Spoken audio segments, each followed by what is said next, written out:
I've got 36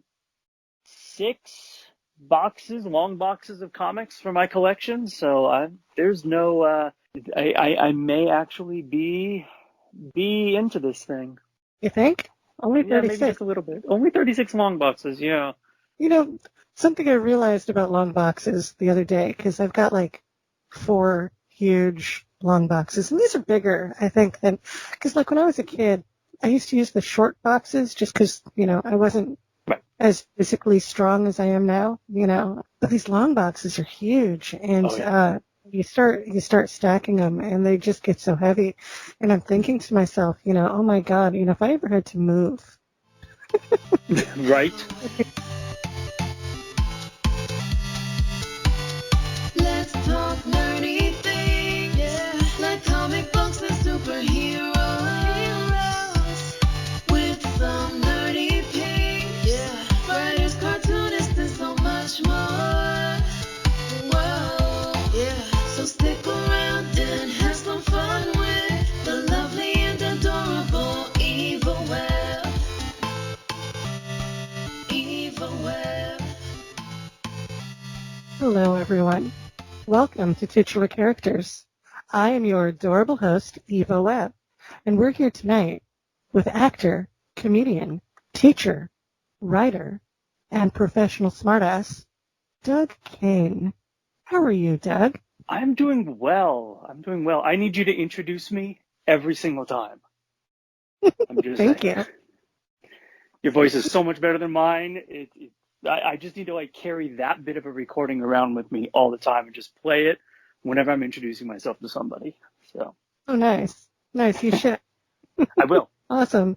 So I guess we will start the way we always start, and I would ask you, what are you reading?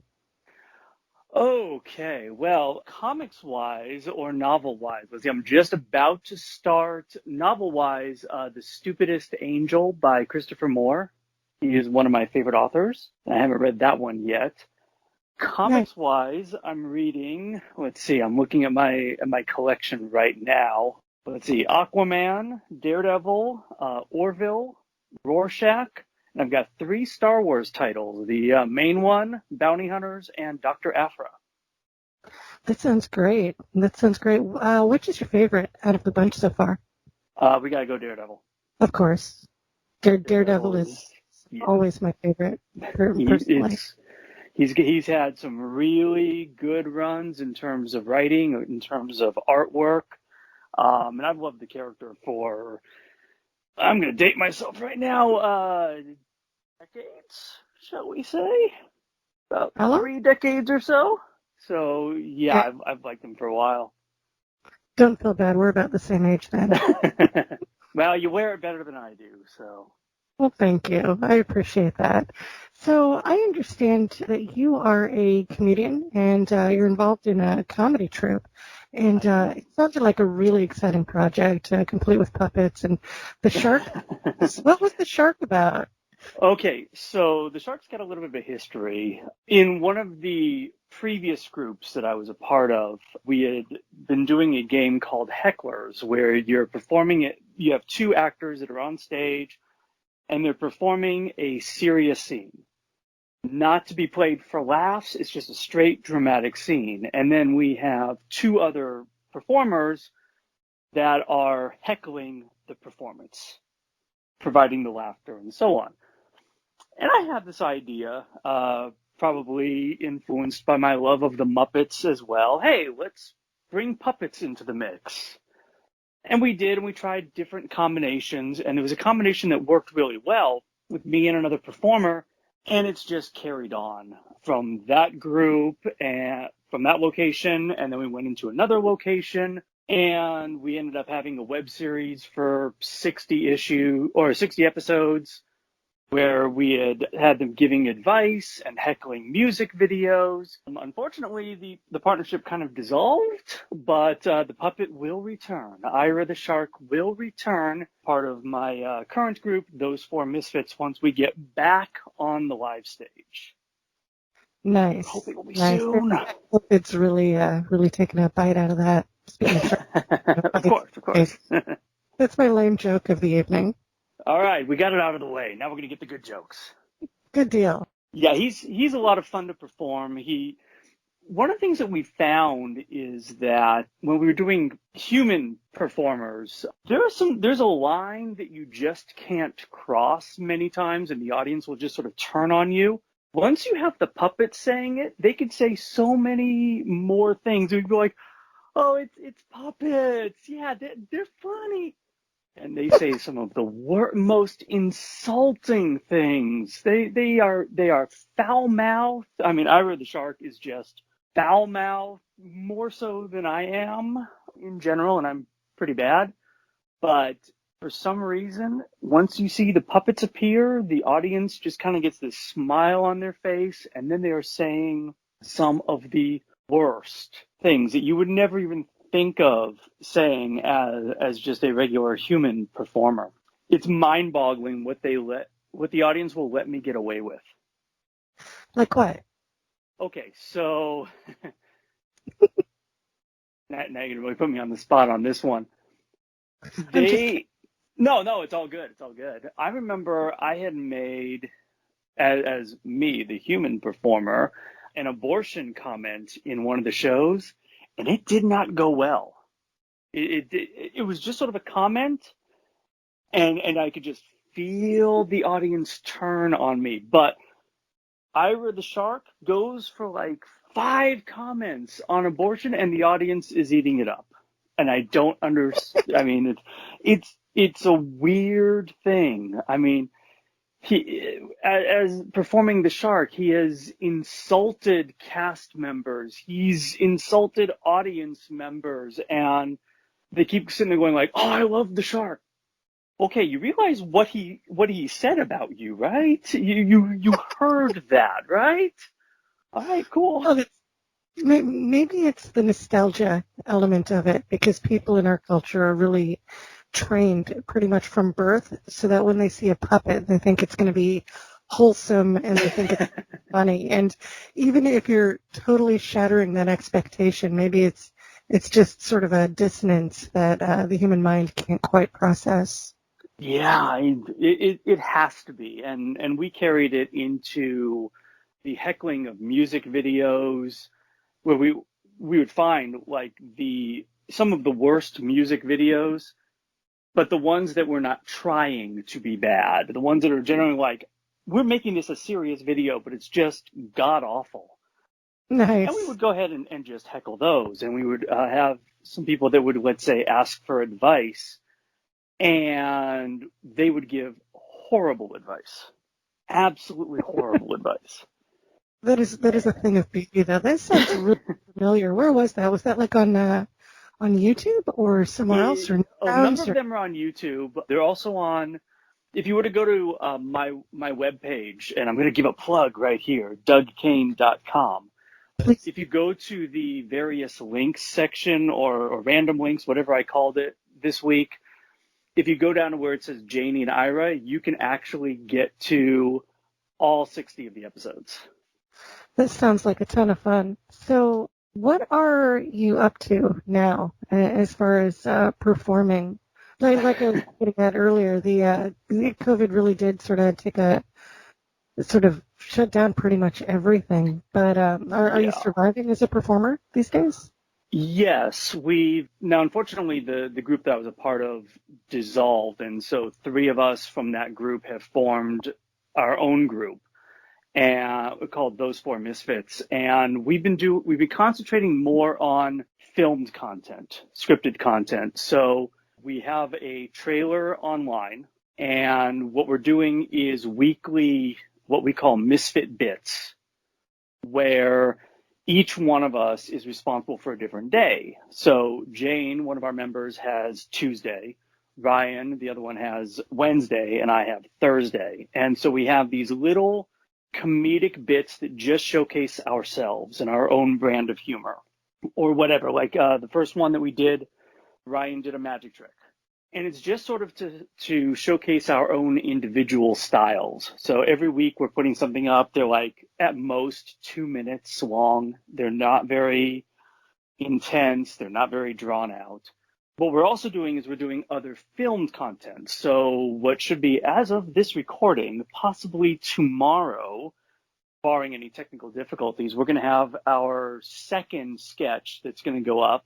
I don't want to give too much away, but it is referencing a popular movie franchise, shall we say. And it's very timely based on COVID as well.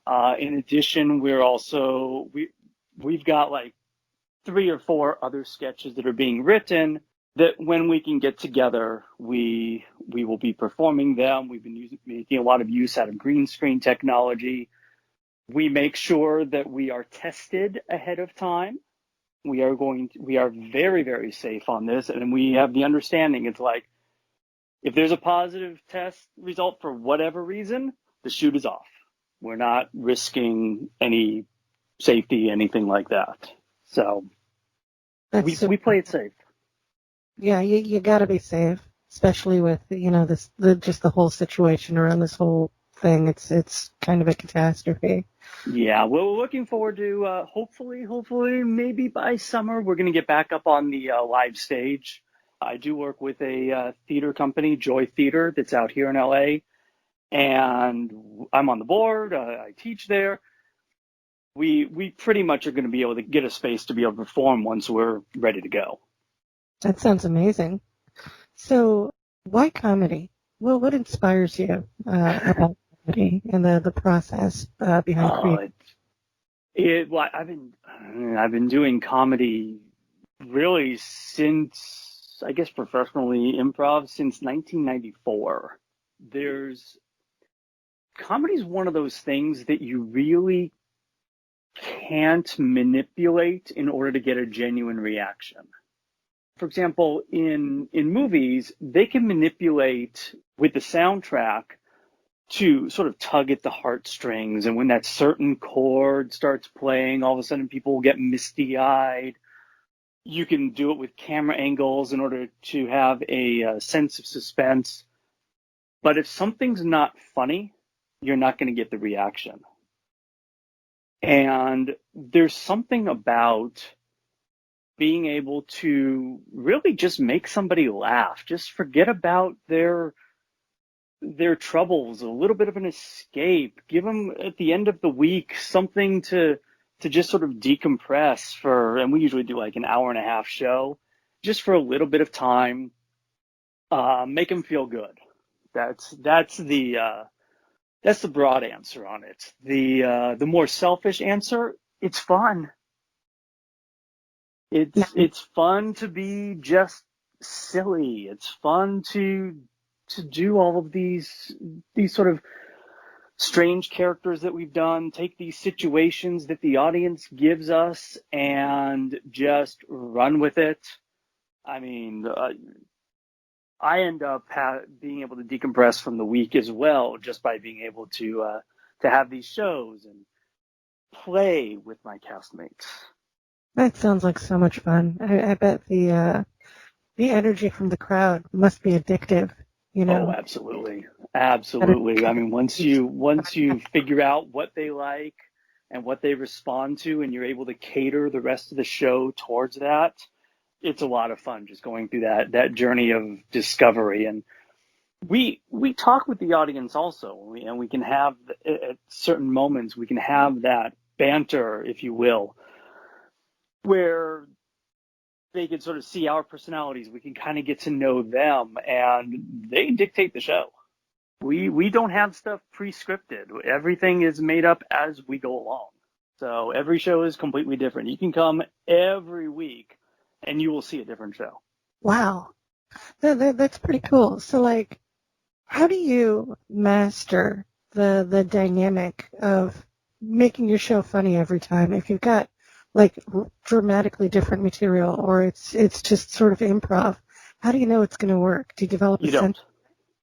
Okay. You actually don't. It's sort of a willingness to play and not hold back. Because as a performer, if you're going to hold back, you're not going to be present. You have to kind of get out of your head.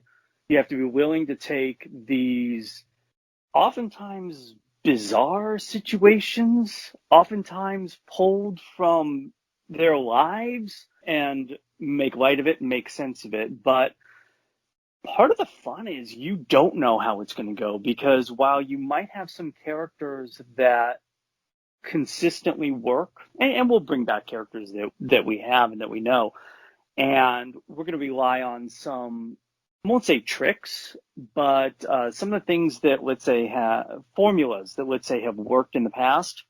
Part of the fun is you don't know how it's going to be, and you don't even know how the audience is going to react. We've had nights, and it's very, very strange when this happens, where there's a completely quiet audience, and they're not really giving us anything. They're not even laughing that much, and you're sitting there going like, are they dead? What's happening? And then at the end of the show, they're like, "Oh, this was a great show. We loved it so much."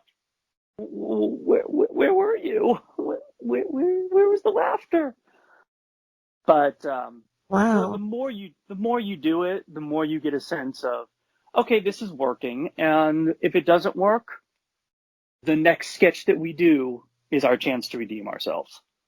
And that takes the pressure off a little bit. I bet you see all kinds of weird stuff, at the live shows, like everybody I've ever talked to who's like a live stage performer has always had like just the weirdest stories of things that have happened at their show, just really oddball situations, that just sort of happened off the wall. I bet you've got a million of those. Oh, yeah, absolutely. I've done theater where props break right as you're about to use them. When I've done like sword fighting stuff on stage, that's been some of the worst when bad things happen. I had to do one. Well, okay, so I was playing Captain Hook once in a production of Peter Pan, and I pull out my sword as I'm about to face off with Peter, and all of a sudden the blade kind of falls off the handle. Oh my God. It just sort of drooped. It was almost like it was in slow motion, just a.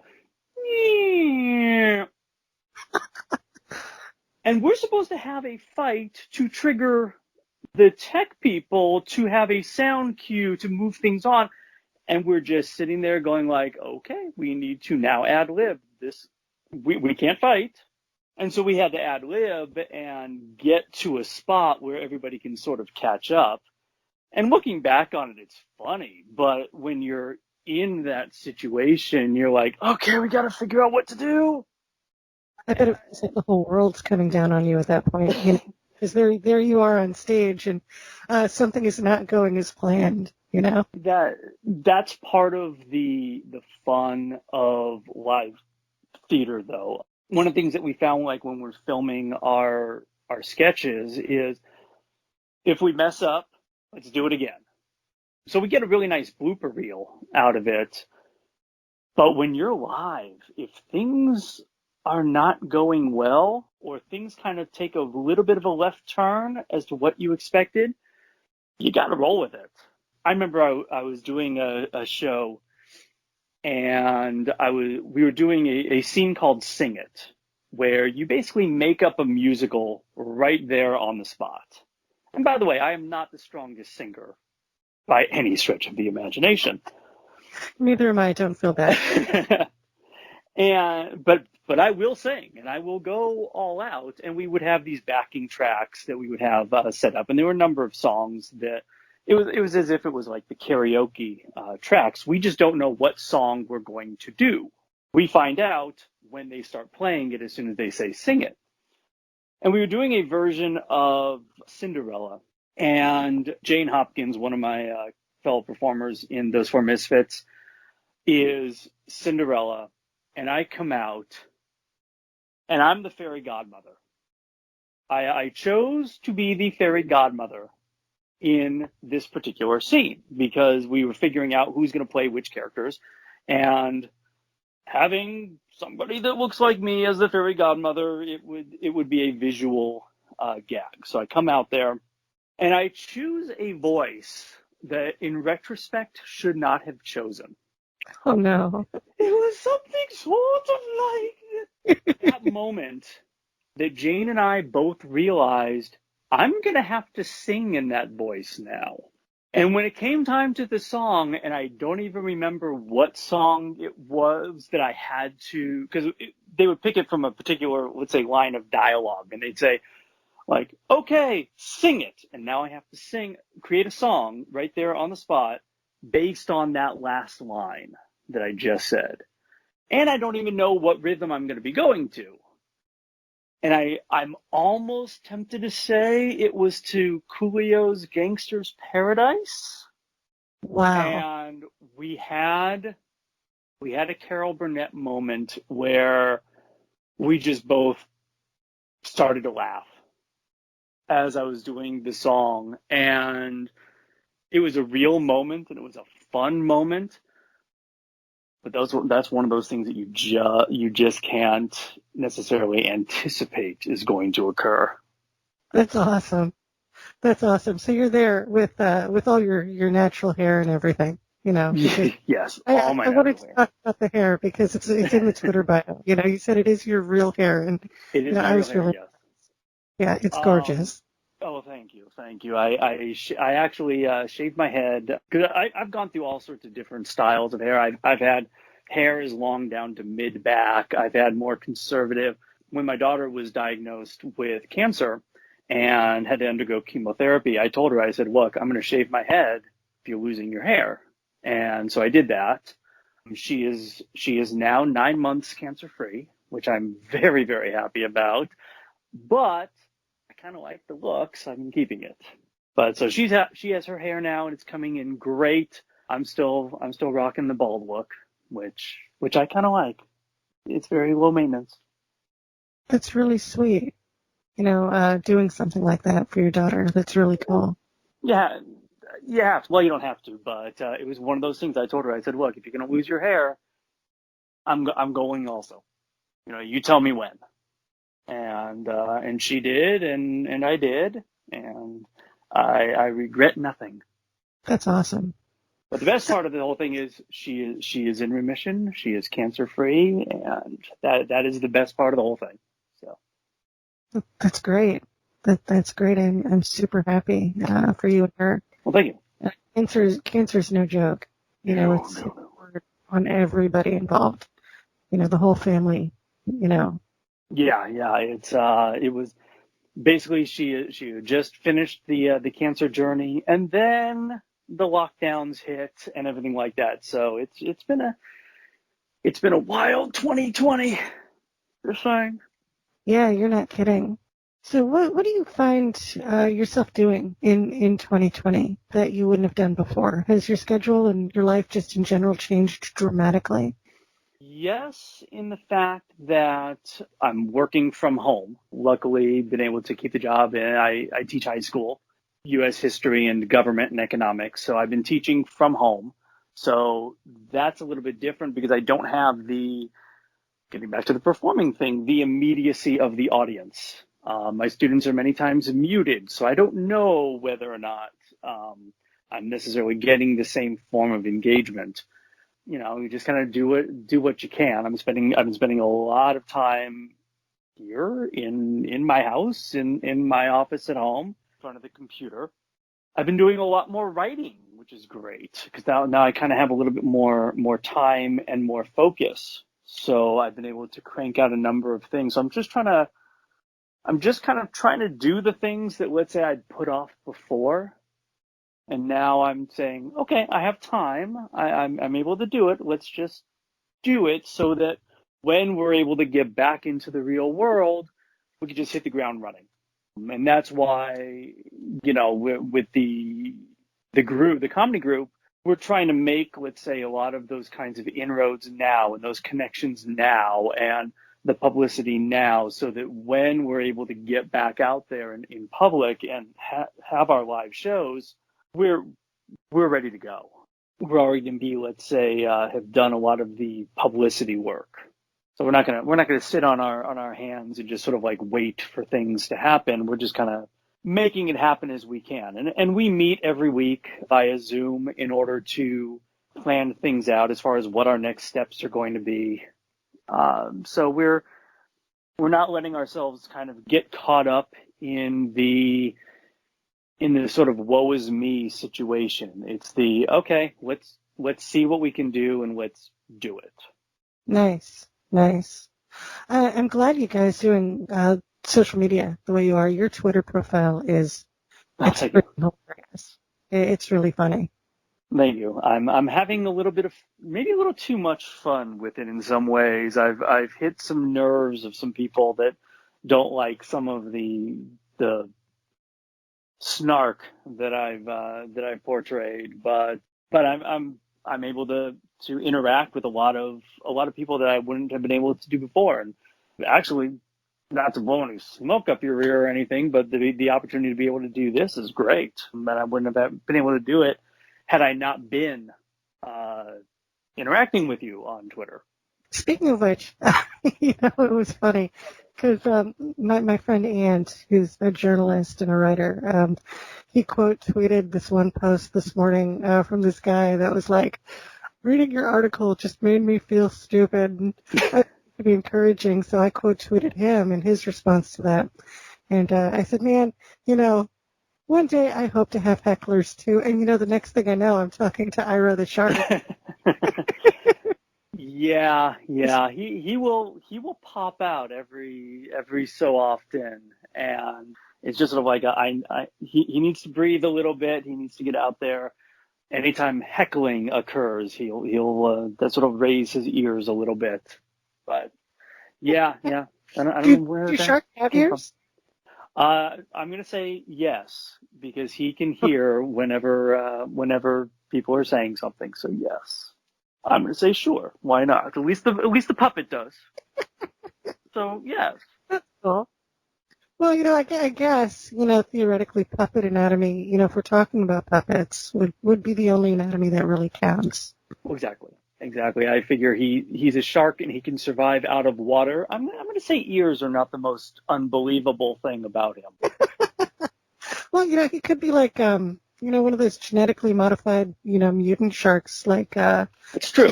in science fiction movies or the comics. that is 100% true. Yeah. Sure, why not? He's got a mythology about him. Sure. Oh, totally. What drove you to create a shark and not say like, I don't know, a squirrel or a monkey? Okay, so the true story on this one is when we started doing it with puppets, we were using puppets that were provided by one of the other group members, and it was basically a father-daughter duo where he was playing the father and I was voicing the daughter as we were heckling on it. And then he miraculously left the state, taking the puppets with him, of course. And it was a matter of, okay, well, if we're still going to do this, we need something. And I kid you not, I remembered that I had this puppet from when I was a child. So the Ira puppet himself is about 40 years old. And I found it, and he was a little bit on the dirty side, so we made sure he was all clean and so on, and started using that, and it just sort of clicked. There was something a bit enjoyable, a bit more bizarre about having this shark, and so the technique was getting a little better, and I was able to manipulate the mouth, and it took a while to find the voice and the mannerisms, but it just sort of that is probably one of the more mundane origins in general. It was more out of convenience, but it clicked and it worked on this puppet that I've had for 40 years. That's incredible. How many other puppets do you have at this point? Is it just Ira, or do you have it's just Ira. I do have a Kermit the Frog and Alf puppet somewhere beyond my desk, but primarily the ones that I perform are the Ira puppet. And I'm going to sort of shelve him a little bit until we get back on the live stage, just because our focus has kind of shifted a little bit. He's going to work more once we're back live in front of an audience. Nice. I just think it's funny that you have a 40-year-old puppet, rather, with a smart-ass Twitter profile. That is a thing of beauty, and I just wanted to tell you that I appreciated that. Well, thank you. I mean, Oh, we're all just big kids, really, right? I mean, I'm playing yeah, with a shark puppet I had as a kid. I'm collecting comic books. I'm doing play time, and which improv basically is just play time. It's the okay, let's play. You be this, you be this. I'm just a big kid. that's awesome. Hey, I'm collecting comic books too, and I'm 43, so don't I'm feel bad about that. Oh, I don't feel bad at all. If I felt bad, I wouldn't be doing it. I still enjoy it. I make my weekly comic book store runs and so on. So I'm in. I've got 36 long boxes of comics for my collection. So there's no I may actually be into this thing. You think? Only Yeah, maybe 36. just a little bit. Only 36 long boxes. Yeah. You know, Something I realized about long boxes the other day, because I've got like 4 huge long boxes, and these are bigger, I think, than, because like when I was a kid, I used to use the short boxes just because, I wasn't Right. as physically strong as I am now, But these long boxes are huge, and Oh yeah. you start stacking them, and they just get so heavy. And I'm thinking to myself, oh my God, if I ever had to move, Right.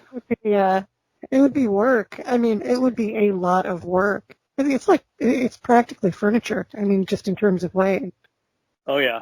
I was rearranging my office just to make it work better, and I realized those boxes aren't going anywhere. They need to stay where they are. I now need to work around the boxes. So they have not moved. So, like, if you've got 36 of them going, I mean, do they have their own room, or do you have like a corner of the office, or have you gotten creative with the layout of them? I've gotten a little creative. I have a sort of a bookshelf slash display shelf behind my desk, and then next to that are the long boxes. So when I'm on Zoom, you can see the display slash bookshelf, and the boxes are out of the way. I've had to get a little creative, but the office is definitely an office slash collectible room. I mean, I'm sure that in a major earthquake, I'm pretty much dead, but it's working for now. It's getting a little cluttered, and I'm thinking I just may need to move. If I get any more stuff, I may need to move. Yeah, I just had that conversation with my person today, actually.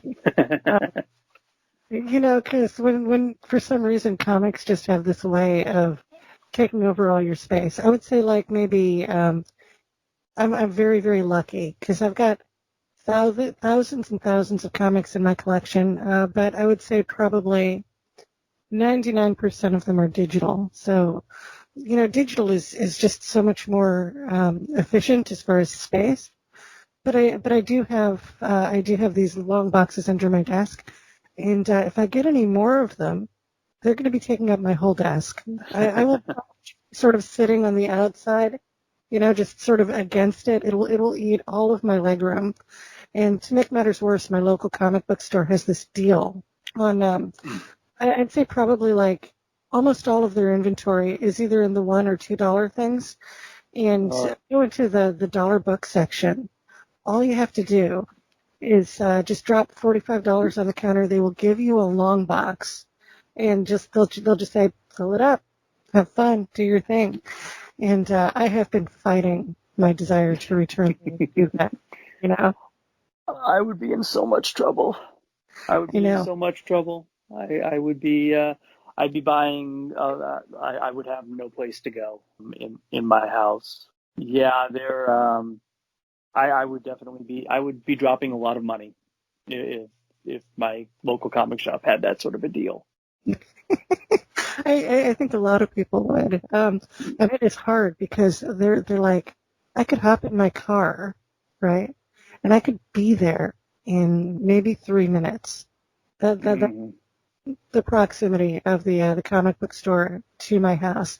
And to make it even better, nobody in my local town knows that this comic book store exists because it's antique shopping malls. You've seen them. Okay. Oh, yeah, yeah. And it's like all Zippo lighters and, 1920s hats and old records and stuff. There's the comic book store. They don't advertise. Nobody knows it's there. I got really, really lucky just finding them in the first place. And yeah, they have some amazing deals. And I just want to walk in and I want to spend $500 and just buy everything. You know what I mean? Oh, yeah. Oh, totally. And I'm kind of a purist. I don't like digital comics. I like the feeling of holding it. I like the feeling of turning the pages and seeing the paper and the way that it's laid out on the paper itself. And I'm kind of a purist, which again means I run out of space. Just like with prose books or print books, I like holding the book itself. I'm old school. There's definitely a smell and a tactile sensation to it, you know? So, like, I used to feel that way, very sincerely, about digital comics. Like, when digital comics first came out, the first ones I read, anyway, were around the year 2000 with the CBR format. Everybody was passing around their files. So I got a bunch of those, and I was not impressed. But then, just a couple of years ago, and it might not have even been a couple of years ago, it might have just been like 2019 or 2018, they all came out with some kind of guided view, which really, I feel like guided view completely changes the experience and the engagement level that I personally felt when I was reading those books.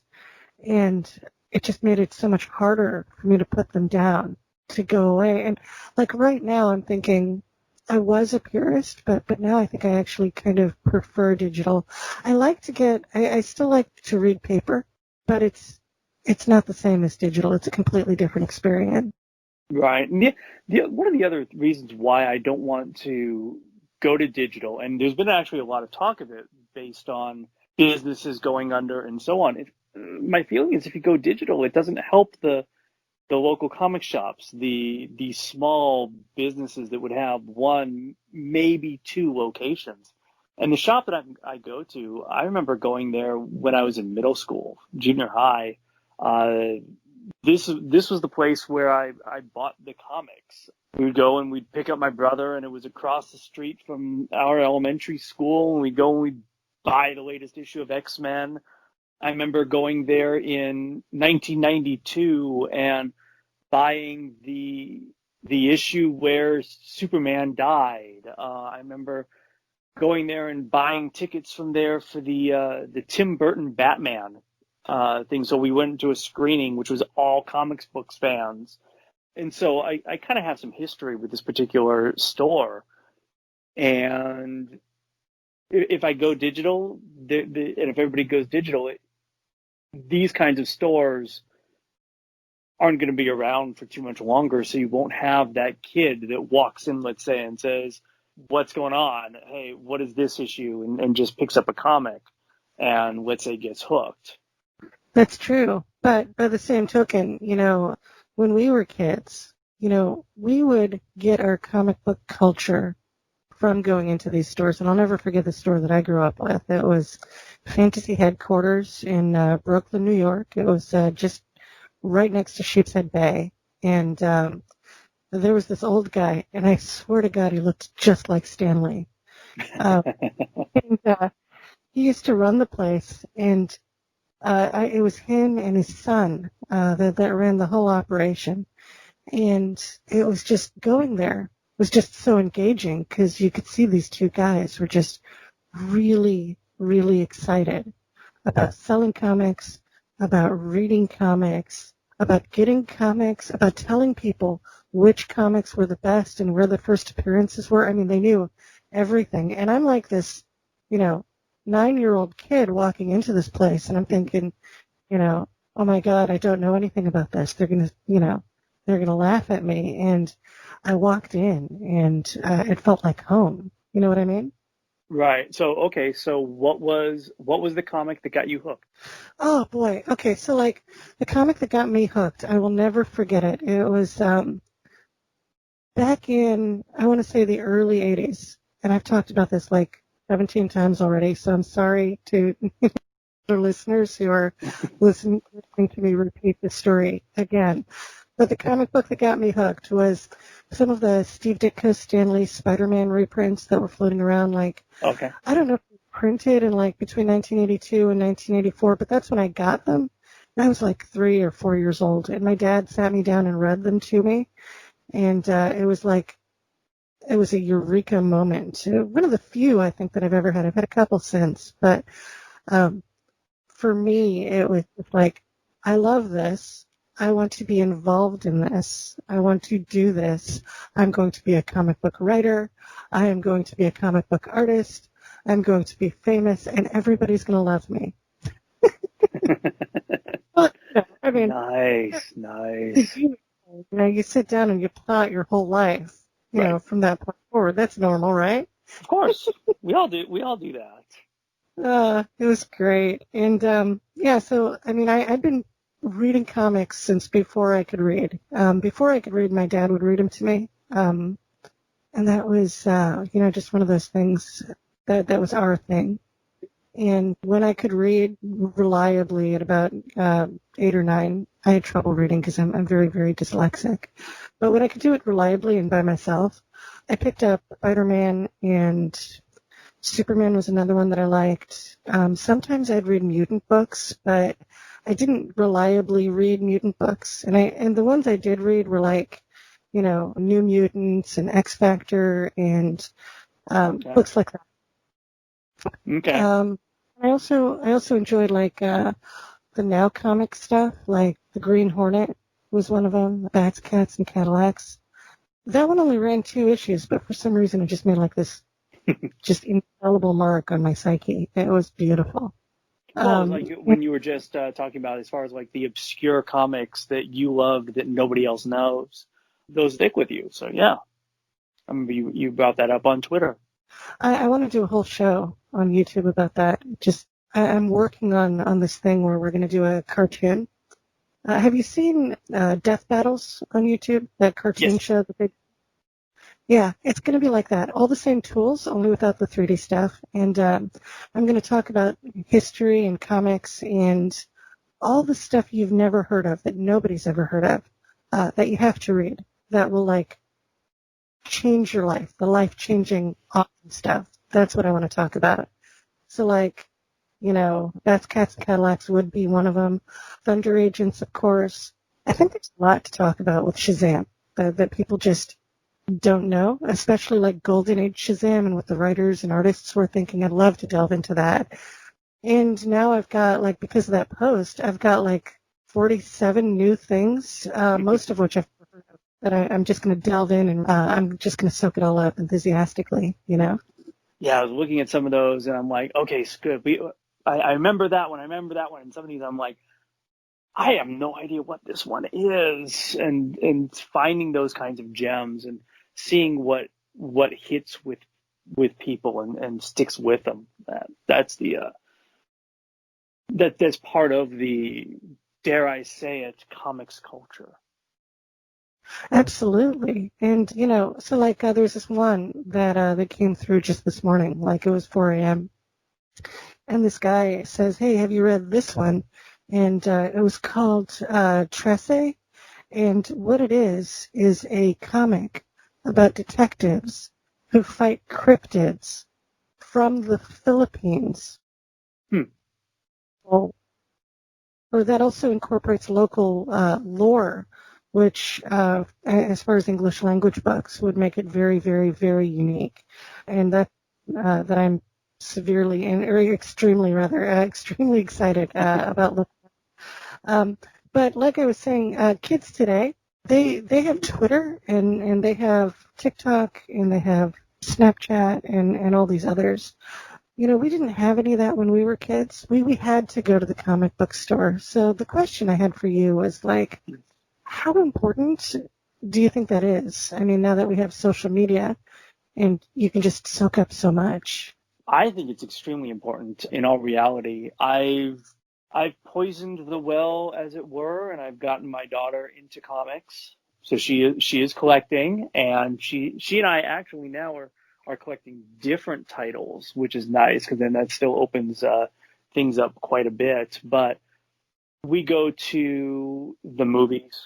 We'll catch the movies, the Marvel movies, the DC movies, and that'll, let's say, sort of start a little bit of an itch for somebody. They'll, let's say, watch a movie and they'll say, what is this character like? And they'll walk into the comic shop and say, do you have anything with this particular character? And that's going to get you the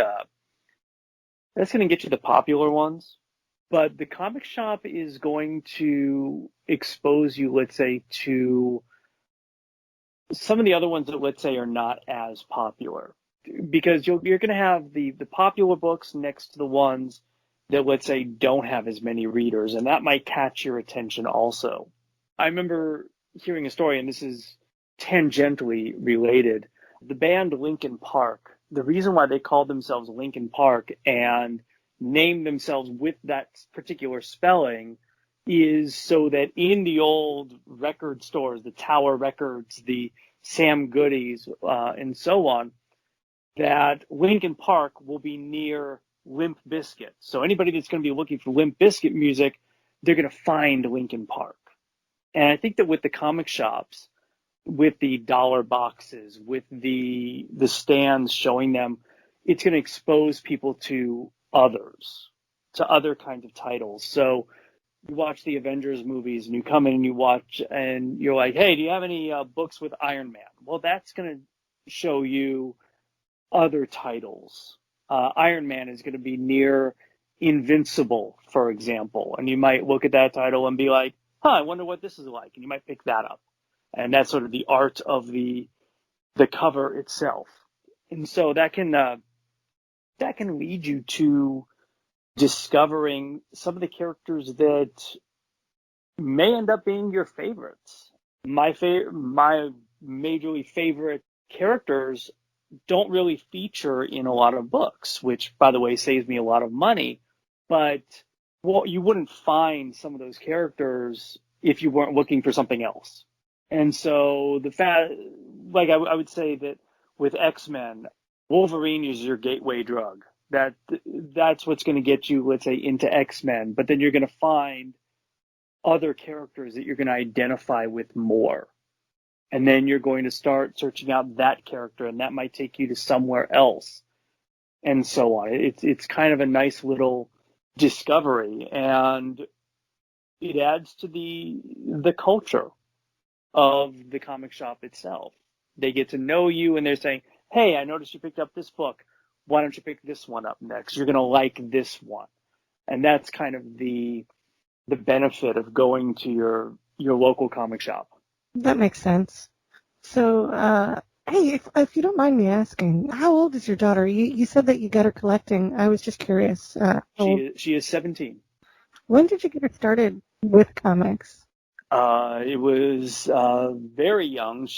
When she was learning how to read, we would pick up some of these books, how to read with the superheroes. And so she got to know some of the characters, and then we would watch Superhero Squad and Batman the Brave and the Bold, and that would get her to know some of the characters. And I would show her some of the things that I have, and I have tons of comic book shirts, and she would go with me to the comic book shop, and I'd say, why don't you pick something out? Hey, would you like this? And I would start picking up some of the more younger readers things, the things that were geared more towards younger people, like the DC Super Friends comic. And that would lead to other things. And then she'd want to see this particular movie. Okay, well, let's take a look. And she just kind of gravitated towards it. And so now she's reading Black Widow and Captain Marvel and Ms. Marvel. And she loves Groot because of Guardians of the Galaxy. That's probably her all-time favorite character. And so it's just kind of grown a little bit over time, and now she's kind of coming to her own more in terms of which character she gravitates towards. That's awesome. I have a beautiful 10-year-old. She is my whole life, and I have been sort of trying to get her to read comics for like the last few years. But the problem I'm running into is that she's got this idea in her head. Like, so on the one hand, when we had the DC All Access thing, she really liked watching the Batman TV shows, and for some reason, I don't know why, but she loved 1960s Aquaman. Just like she watched every episode. But, and when I sit down and, I'll read her something like Lumberjanes or Princeless, she will really enjoy it. But reading on her own, she's got this idea in her head that reading is not fun. And I'm having coming that with her. Yeah, I think not to sound like the old man in the rocking chair and so on, but on the porch yelling at the kids to stay off the lawn. Kids don't like to read now, for the most part. I'm lucky that my daughter has always been a voracious reader, but they don't really like to. I'll tell the students that I have to read a few pages in the book. Oh, do we have to? I remember when I would be in the classroom, and it's going to obviously be difficult with the distance learning, but when I teach World War II, I have them read Mouse by Art Spiegelman, and I tell them this is a true story. You're going to be reading. This is a true story from Spiegelman's father. It's going to be an extra bit of reading, and they complain, Mister, why do we have to read this? And then I hand out the copies, and they're like, it's a comic book. It's a graphic novel, yes. Oh, okay, I could read this. But they're initially they resist reading. And that's it's almost becoming a little bit of a lost art. The students won't necessarily read, and yet they've told me afterwards, they're like, I really liked Mouse. Yeah, I know, because it's good. There's a reason why it is the first graphic novel to win a Pulitzer Prize. There's a reason why that is. Oh yeah, it confused but it's everyone. difficult. Oh yeah, it's difficult to get them to just read. They're gonna dig in their heels and resist. So it's a little harder. But she may come around. I mean, she's already aces in my book by liking Aquaman. I've loved Aquaman for decades as well. So Yeah. ever Yeah. since the Super Friends cartoon. So Oh yeah. Aquaman was always one of my favorites growing up too. When I was a kid, we had Batman, Superman, Aquaman, followed by my fourth favorite superhero, which was Jem and the Holograms. Jem was awesome. Nobody's ever going to be able to convince me otherwise. You know what I mean? I never got into Gem, but I've seen the appeal. I could see it. Yeah, it's a girl thing, I think. Jem was beautiful and smart and strong, and it was good musicians against bad musicians, and oh, it was awesome. Great show. I wish, I wish that for me, I think Jem is more compelling than He-Man or She-Ra for that matter. I would love to see Netflix do a Jem reboot. I think it would be amazing. But anyway, so like I was saying about reading, I can't get her to read like comics or books or anything like that. But get this. She spends all day on Discord with her little friends, and they'll be typing away, and she'll be sitting there giggling, having a great time. It's got to be something I'm doing. I don't get it. It's one of these things that things have changed oddly. I noticed it, and they call it kind of like from the MTV generation. Because you remember when MTV started and they were playing the music videos, and as music videos got more advanced, once they were figuring things out, once the training wheels kind of came off, the camera angles, the cuts would happen quicker and quicker. And pretty soon, brains, let's say, are getting used to the visuals changing every 3 to 4 seconds, where you now need something new. You need some new visual stimulation, or else you get bored. And I've kind of noticed that And it's moved over into other things as well. Like you'd be watching the 10 o'clock news and the visual changes every 5 seconds or so to keep up with, let's say, the short attention span. And we have a culture where people are on their devices. The art of looking up a word in the dictionary is gone. Hey Siri, what does this mean? It's the same kind of thing. And I guess getting back to something that you had said before, as far as the digital comics, that might sort of bridge the gap a little bit because you're still on the screen, I guess. But it's something that I've sort of noticed. And even with teaching, they're saying, you can't talk to the students for a full hour. They're going to lose interest. Oh, well, they're going to have a difficult time when they go to college then. But why can't we? But it's still a little bit of they lose interest. They get bored. When I was in high school, there was a guy who came in and he taught us a course that was absolutely fascinating. And the theory behind it was that what you want to do in order to keep people's attention is you want to break things up the same way you would break up a TV show. And I'll be damned if it didn't work. He would sit there and he talked to us for 4.5 hours that first day.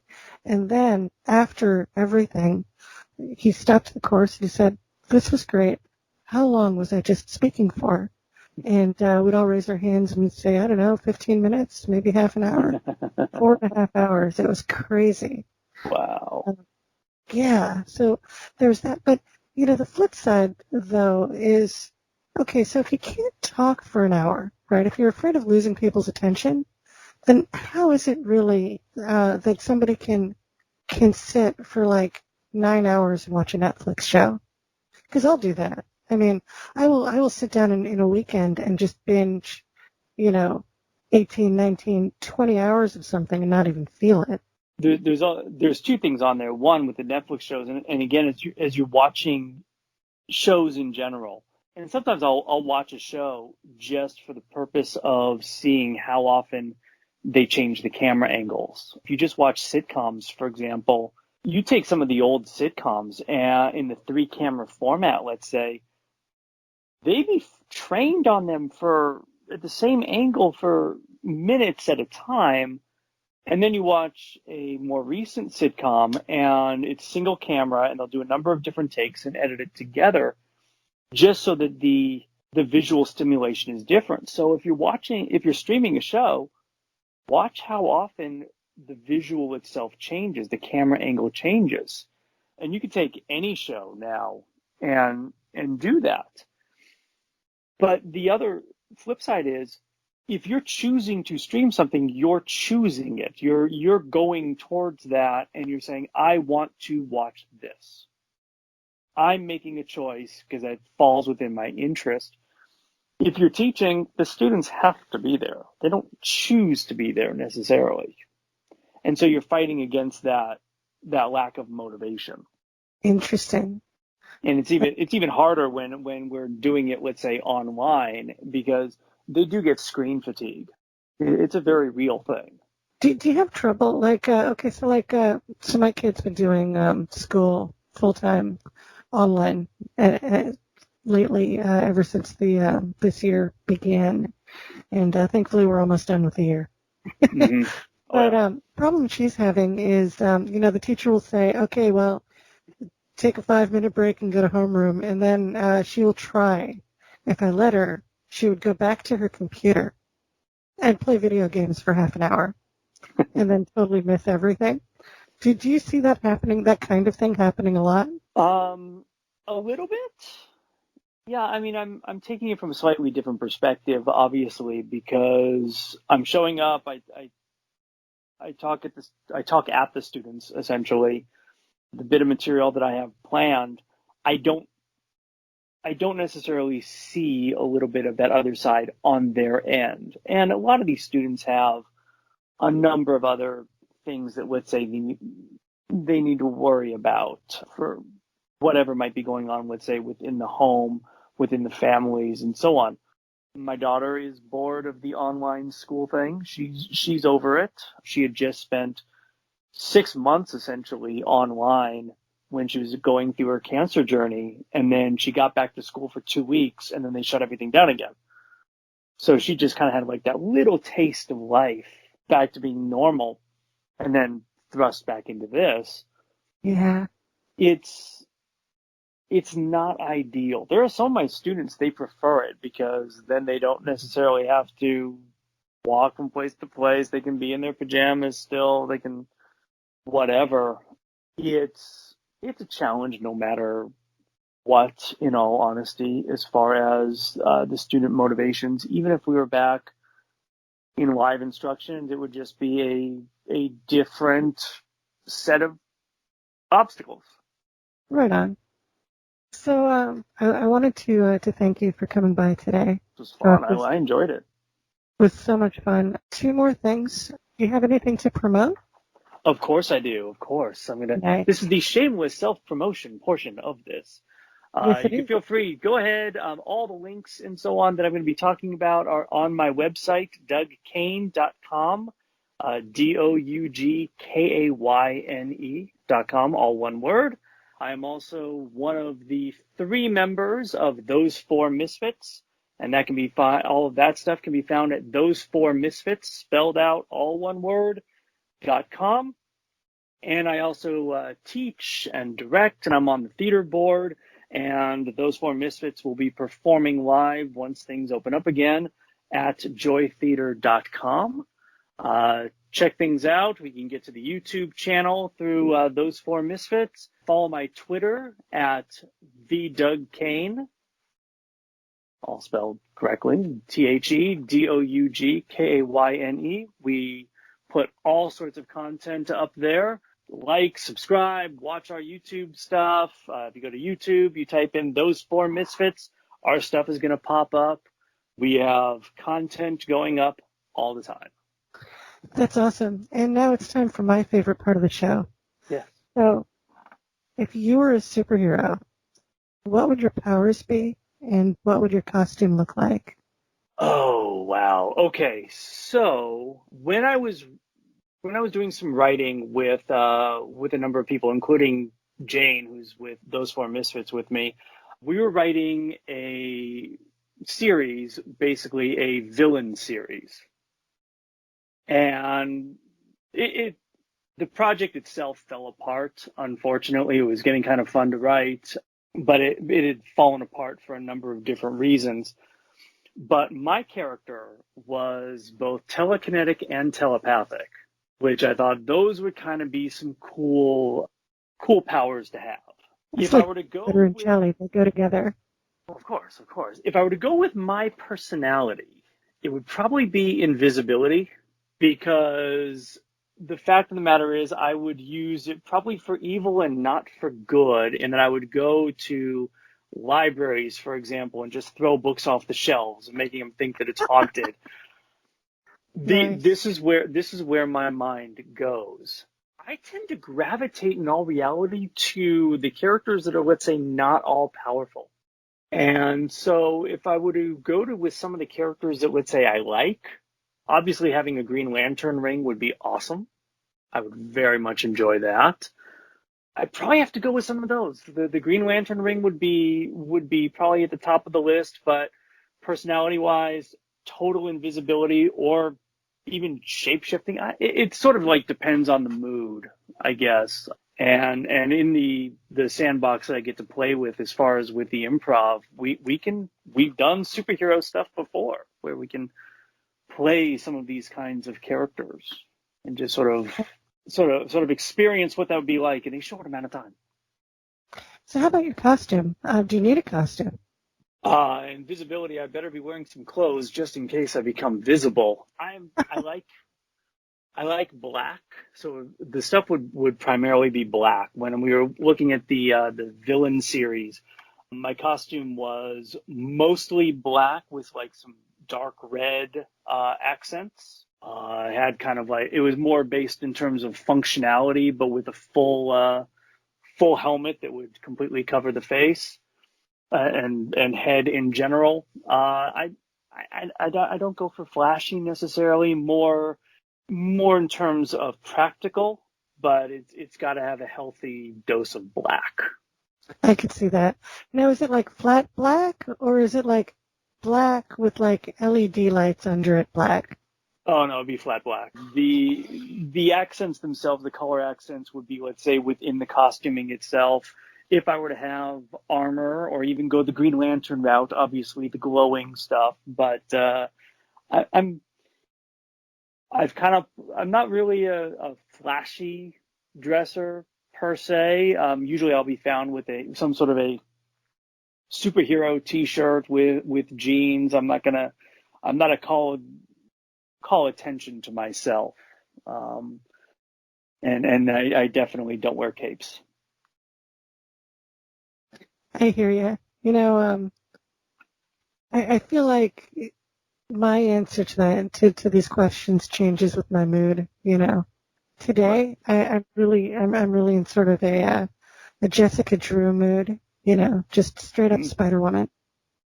Because she is like one of the sexiest characters in comics, you know, and Right. she's fun to read, and she's just great character. I am so glad that we live in an era where we have been able to bring her back, you know, in a meaningful way. Anyway, your character does sound interesting, though. That would be really cool. Invisibility is always fun, especially if it's used mischievously. Of course. You gotta have some fun with it, just in general. And I would. These are the things that I know I would do. Some people would be like, "Oh, I would use it to solve crimes and spy on people," and I'm like, "No, I just throw books off shelves."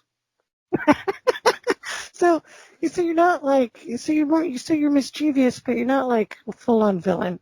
No. You throw books off shelves, but on the other hand, you're not necessarily out there, you know, walking into bank vaults either.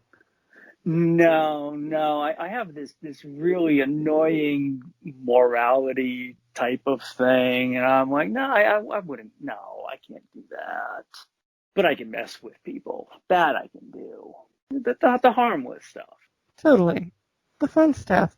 I think if I had any kinds of superpowers at all, I would probably have more than a couple of inside jokes at other people's expense. I would. Of course. And now it's time for the promotional spiel. Doug, where can people find you? What are you involved in? What websites would you like to send our listeners to? I am obviously, much like every single comedian out there, promoting myself. I can be found on Twitter at the Doug Kayne, Kayne. I am also a part of the amazing improv / sketch comedy group, Those Four Misfits, found at those4misfits.com, and that'll give us a good link to various sketches that we do, bios. We're constantly doing stuff every single week, and I'm working with Ryan Provencher and Jane Hopkins on that. You can also find all of my information on dougkayne.com. Doug, it has been an absolute pleasure. Thank you for coming down and talking to me tonight. I really appreciate it. I appreciate the opportunity. Thank you very much, and please let me when it goes up, let me know so I can send it out and get more listeners your way. I will definitely let people know. Thank you very, very much. And now it's time for the credits. More information about Doug and his ongoing projects can be found in the description. Titular Characters is a podcast developed and produced by the adorable Eva Webb. That's me. This week's cover art was done by Lexiva, who is awesome. I love her. She's absurdly talented. Our shiny new theme song was composed by Antonia Marquis.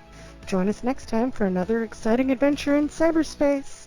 Oh, and when you do, bring candy.